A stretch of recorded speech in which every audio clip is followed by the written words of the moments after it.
Hey guys! Welcome to another episode of As Told by Aary. I believe we are on episode trace. First, I want to thank you guys for just bearing with me through this whole thing. Last 2 weeks actually, I have been in a rent production, which has, that's meant shows, it's meant all borderline 24-hour practices. It's been an insane time. I lost my voice for a while, so, thank you so much for just sticking with me through the whole thing because TBH, without you guys, I kind of have no one to talk to. So thank you so much. And before we get into the episode, just, hit the subscribe button, get your friends to watch, share it as much as you can, because the whole point of the channel is to get people into the discussion. It's not like I'm saying anything that people haven't heard. It's not like, I'm really preaching the gospel or anything like that. I'm more just adding another perspective to, a myriad of them. And hopefully, the entire point is just to get people talking. So with that being said, this week's episode is about the MeToo movement. And while I'm sure that for a lot of people, it's old news, it's happened so long ago, it's still a very current issue. Much like we talk about gun reform and police brutality and a bunch of other stuff that, is obviously very controversial. The issues behind the MeToo movement will not go away until we've talked about them. Nothing will change until we have active conversations on how to go about changing them. And yes, while we have to absolutely implicate rules and laws and different ways to stop the abuses that have been happening from happening, something else that we really need to talk about and a deep underlying issue, toxic masculinity. I know that that's a more recent term for a lot of people, definitely for me at least. We've always, again, let me always speak for myself. I want you guys to know that I'm always speaking for myself. So if you ever hear me say we or they or blah, blah, blah, I am 100% talking about me because that's all I can really speak for. Also, let me rewind. The Me Too movement is for those, it's basically to speak out for those who have been sexually assaulted and sexually harassed, considering women are more likely to be sexually assaulted. 1 in 6 women actually is the statistic right now. That's way too current, way too often. And it's been happening for literal centuries. And the Me Too movement really got some kickback in the last, it was kicked forward in the last year, I should say. Just from a large and overwhelming amount of women, brave women, stepping forward to talk about how they have been abused, assaulted, harassed, their entire careers. You have had Hollywood starlets come out, actors, actresses, gold medal Olympians. You have had people like Terry Crews come out and talk about sexual assault.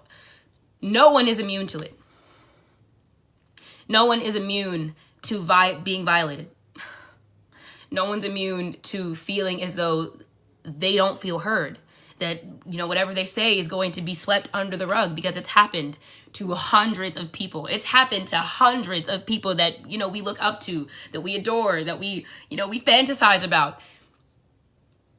The issues of sexual assault and sexual harassment do not stop at Harvey Weinstein. They don't stop at, the really creepy uncle you don't invite to family get-togethers anymore. It stops when we realize that we are not entitled to other people. It stops when we understand that our bodies are ours. Someone else's body is theirs. That's where it starts.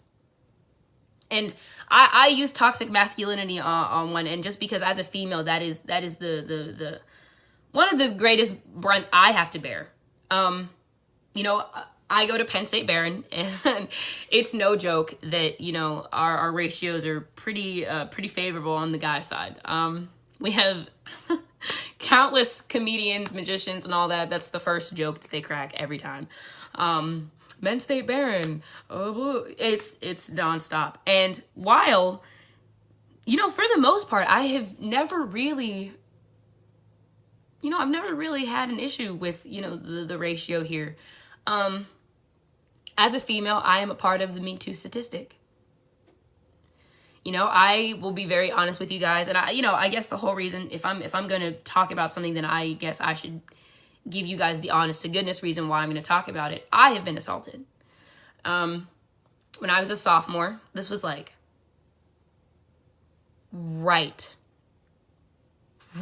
before my diagnosis, right before my anorexia diagnosis. A bunch of my friends, we're getting ready for break. It's, colleges, okay, guys? If you're going to judge me for underage drinking, it was years ago. I'm now 22, and yeah.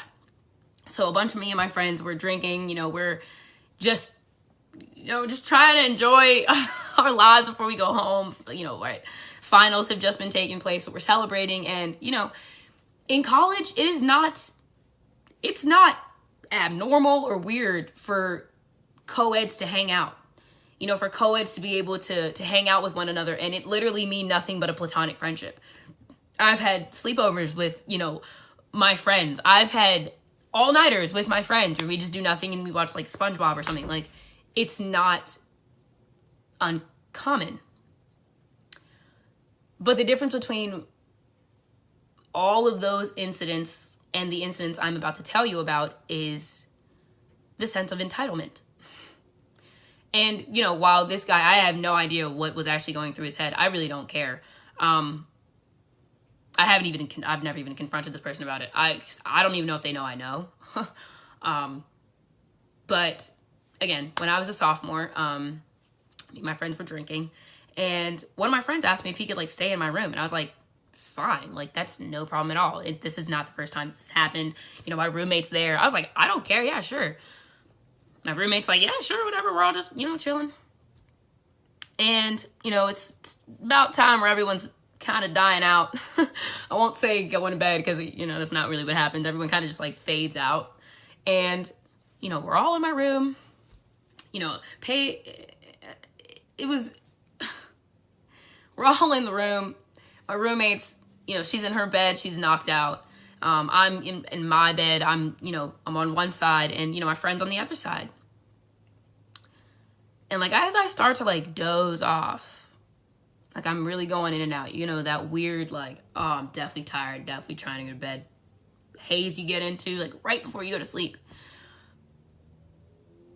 And I don't know where I feel someone's hands down my pants.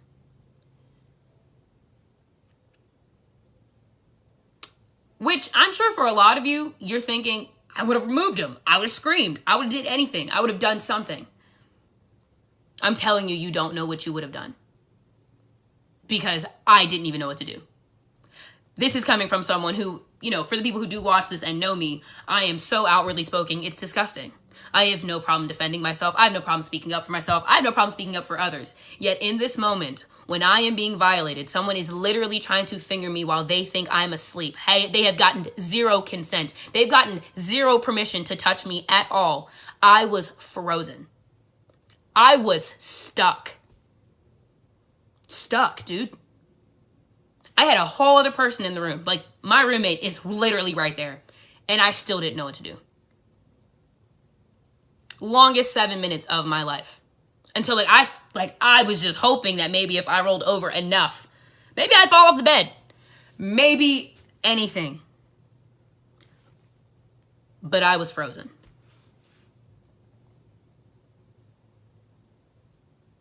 This person continued to sleep in my bed until the next day. And to this day, I'm at a loss because I questioned myself for a while. Did you let that happen? Did you send signals? Did you do this? Did I do that? What could I have done? What could I have? And then I really had to think, like, no.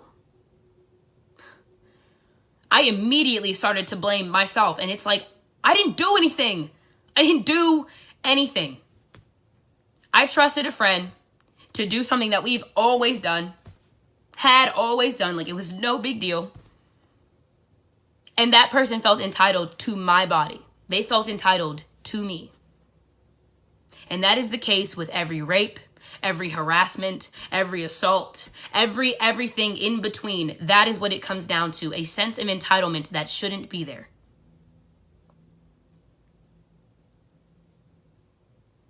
Now, I'm not saying that you have to go that far. Sometimes you don't even have to go that far. Sometimes it comes down to what you say. It comes down to what you say when you're with your guy friends and you don't have any girls around you. It comes down to the thought process that you know aren't okay, yet when you voice them, that's your brain saying, well, it's totally okay.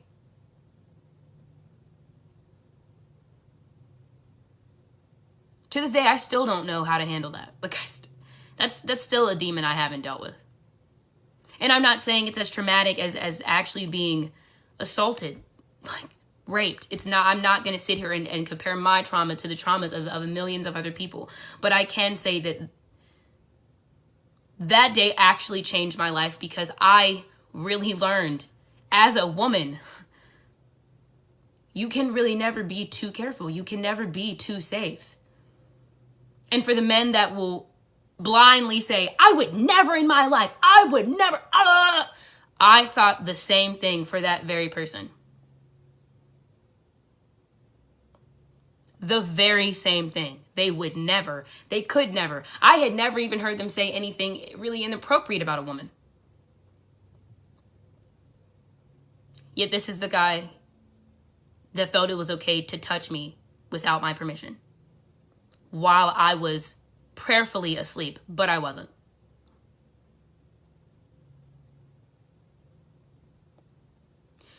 Sometimes your toxic masculinity comes down to just offhanded comments that don't need to be made.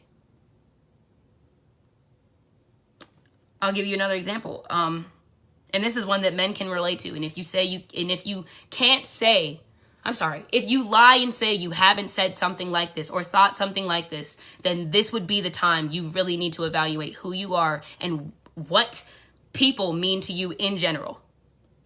So we're watching, me and this friend are watching, not the same friend, a different friend. This is a different time.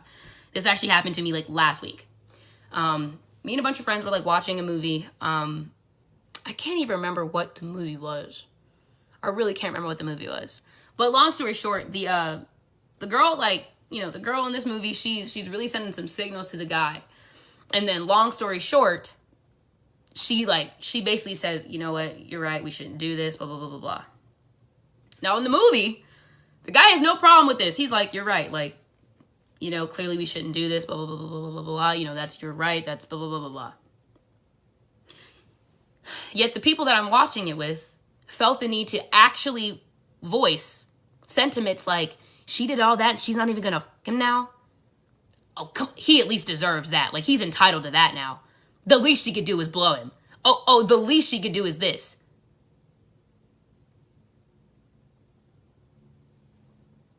Excuse me? Okay, so let me put the pause on you right there. Men, the moment that you have those thoughts about another person, man, woman, child, well, the very least is that they could have done this and it comes down to a sexual act. You are no different than Brock Turner. You're no different than the people who thought it was okay to own people like me, people of color. You're no different than the people who walk around thinking that they literally own the world and everything in it.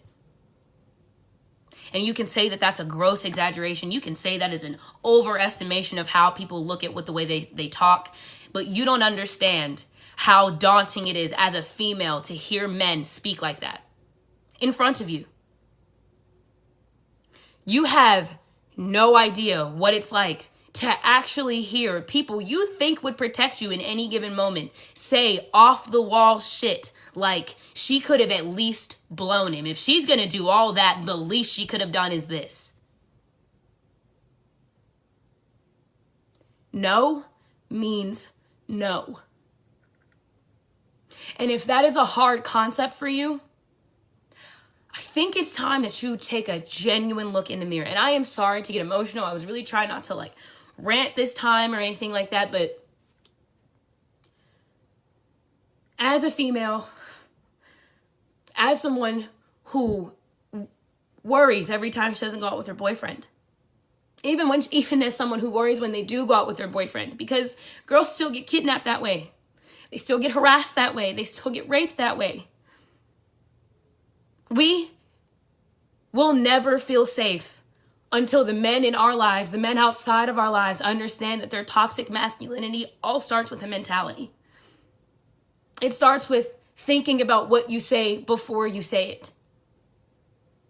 It starts with thinking about how that would make another human being feel, regardless of sex, regardless of gender, regardless of orientation. No means no. And no one, and I mean no one, is entitled to your body if you do not give them that permission. And God forbid if you are a victim of any of this, if you have been a victim of harassment, assault, anything in between that, I am sorry. I'm really sorry. And I hope that you understand that with the MeToo movement, with people like me coming out and talking about it, with people all over the planet addressing it, you're not alone. You're not alone. And that's what you need to know the most. For any survivor of any of it, that is what you need to know the most, is that you're not alone. For the men, for the women, for everybody in between who has never had to suffer at the hand of something like that, something so volatile. Something so volatile as someone feeling as though they are entitled to you without your permission. That's fingering, it's touching, it's groping, it's penetration of any kind, it's all of it.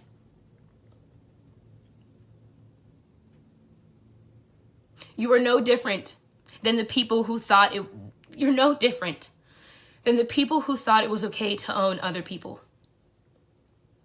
You're no different than Brock Turner. You're no different than any other type of villain anywhere else. And believe it or not, it doesn't have to start with your actions. It starts with your mentality and the way you voice your opinions about those you deem either, I don't even know what the word would be for that. Other than the fact you feel entitled to another human being. No means no. And every synonym that comes with that means no. And anything outside of a yes, an active, sober, lucid yes, is wrong. Any thought of what someone should have done or what they could have at least done, no means no. Attached to this video, guys, I'm going to put, just so you guys can really see how deep the statistic goes, I have links at the bottom of the page that will point you into the direction of national websites, hotlines, and hopefully it'll make you more aware of how dangerous this stuff really is, because it goes so far beyond physical altercations. It comes down to the locker room talk. It comes down to the mentalities and the ideas that people can get in their mind from speaking so recklessly about other people, about what they can do and what they would do to them, what they expect and what they feel as though they deserve from another person.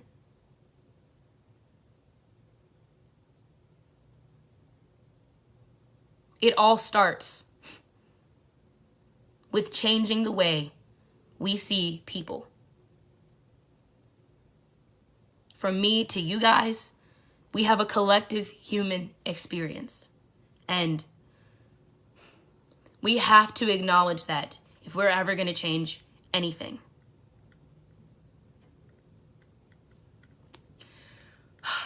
Thank you so much for watching this week. Come back again next week. I'll definitely actually be like on, you know, the weekly basis again. Again, I'm so sorry for the little 2-week hiatus I had to take. But yeah, watch, act, discuss, learn, do all of it. Share above all else, because someone needs to know that it's not their fault. And if no one told you today that it's not your fault, it's not. It wasn't my fault. And that's why we have the movement. So, me too, guys.